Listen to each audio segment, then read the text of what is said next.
আমার ডেইলি ব্লগে সবাইকে ওয়েলকাম করছি। কেমন আছো তোমরা? সকাল থেকে সন্ধ্যা পর্যন্ত আজকে যা যা করেছি তাই নিয়েই থাকছে আজকের ব্লগ। চিকেন সসেস দিয়ে আমি খুব সিম্পল করে একটা নুডলস বানাই। আজকে ব্রেকফাস্টে আমি এই নুডলসটাই খেয়েছি।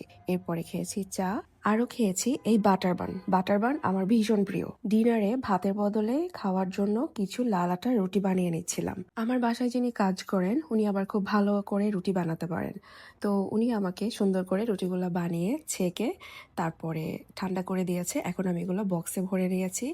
এবার দুপুরের রান্নার প্রস্তুতি নিচ্ছি। আজকে যেহেতু শুক্রবার, আমি ঠিক করেছি আজকে আমি গরু মাংস রান্না করব, পোলাও রান্না করব, আর ডিম ভুনা করার আমার খুব ইচ্ছা ছিল, কিন্তু সময় ছিল না।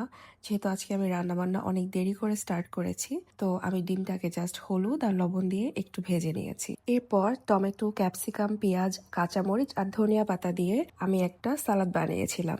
এরপর চলে গেলাম সোজা শাওয়ারে। আমি না প্রত্যেক ফ্রাইডেতে চিন্তা করি যে এটা করব, ওটা করব, অনেক কিছু করব, কিন্তু আসলে দেখা যায় শেষমেশ কিছুই করা হয় না। কারণ লাঞ্চ করতে করতেই তো আমার 3:30 বেজে গেল, আর এখনো দিন বেশ ছোট। তো আসরের আজানের একটু আগে আগে আমি ভাবলাম যে আমার গাছগুলোতে পানি দেই, কারণ আজকে গাছে পানি দেওয়া হয়নি। রান্না করার সময় পোলাও চাল ভিজিয়ে রাখা পানিটা আমি জমিয়ে রেখেছিলাম, ওইটা আমি গাছের গোড়ায় দিয়ে দিয়েছি। এনিওয়ে, আসরের নামাজের পরে কিছুক্ষণ বসেছিলাম, এর মধ্যেই দেখি আবার মাগরিবের আজান দিয়ে দিয়েছে।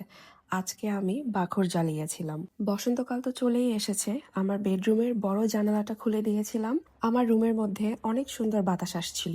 এরপর আমরা একটু চা খেয়েছি, আর এখন তোমাদের সাথে মজার একটা রেসিপি শেয়ার করব।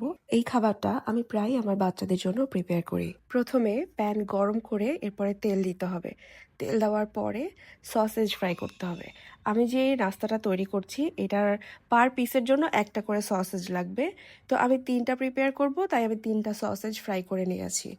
এরপর লাগবে হোয়াইট ব্রেড, এরকম স্লাইস চিজ আর বাটার।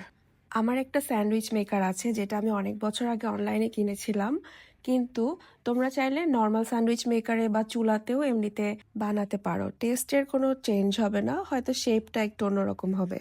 তো স্যান্ডউইচ মেকারের ভিতর পাশে আমি একটু বাটার ব্রাশ করে নিয়েছি। এবার তোমরা দেখেছো আমি ব্রেডটা কিভাবে প্লেস করেছি, আর ব্রেডের উপরে তো স্লাইস করা চিজ দেওয়াই ছিল। তারপরে আমি রেখেছি সসেজ, অ্যান্ড ওইটার উপরে আমি হালকা একটু সস দিয়েছি। মেয়োনাইজ ছিল না, মেয়োনাইজ থাকলে মেয়োনাইজও দিতাম। তারপরে আমি 3 মিনিট করে দুই পাশ আমি একটু ছেঁকে নিব, খুবই লো আছে। দেখো কি দারুণ একটা গোল্ডেন ব্রাউন কালার হয়েছে। বাচ্চাদেরকে সার্ভ করার সময় উপরে আরো একটু বাটার ব্রাশ করে দিতে পারো। বাসায় যদি ইনগ্রেডিয়েন্টগুলো থাকে তাহলে আমি বলবো এটা খুবই ইজি একটা স্ন্যাক্স, আর বাচ্চারা খুব মজা করে খাবে। আরেকটা ইন্টারেস্টিং ব্যাপার কি জানো, বাচ্চারা বুঝতেই পারবে না যে এটা দোকান থেকে আনা হয়েছে নাকি বাসায় প্রিপেয়ার করা হয়েছে। এবার তোমাদেরকে দেখাই আমার ভীষণ প্রিয় আরেকটা জিনিস, সেটা হচ্ছে ভুট্টা। রাস্তায় যেগুলো পোড়ায় ওগুলো কেন জানি আমার মনের মতো হয় না। তো আমি কি করি, বাজার থেকে কিনে এনে বাসাতেই প্রিপেয়ার করি। প্রথমে খোসাগুলো ভালো করে ছাড়িয়ে লবণ পানিতে ভিজিয়ে রাখতে হবে, তারপরে পানিটা ঝরিয়ে এইভাবে গ্যাসের চুলায় আমি যেভাবে করছি খুবই ইজি ওয়েতে করা যায়। চারিপাশটা এইভাবে করে হালকা আঁচে গ্রিল করে উপর দিয়ে জাস্ট বাটার ব্রাশ করে দিলেই খুবই মজাদার একটা ভুট্টা, যেটা তুমি বাসাতেই প্রিপেয়ার করে খেতে পারবে। স্ন্যাক্স হিসাবে খাবারটা আমার কাছে খুব ভালো লাগে।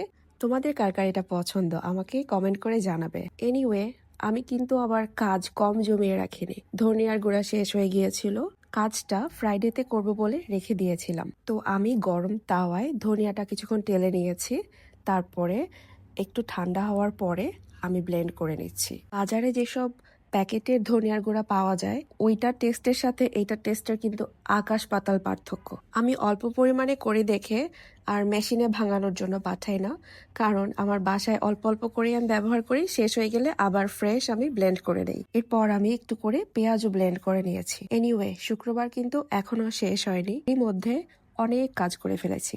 এখন আবার বসে বসে ভ্লগও এডিট করছি। তোমাদের কেমন লাগলো আমার ভ্লগটা আমাকে কমেন্ট করে জানিও।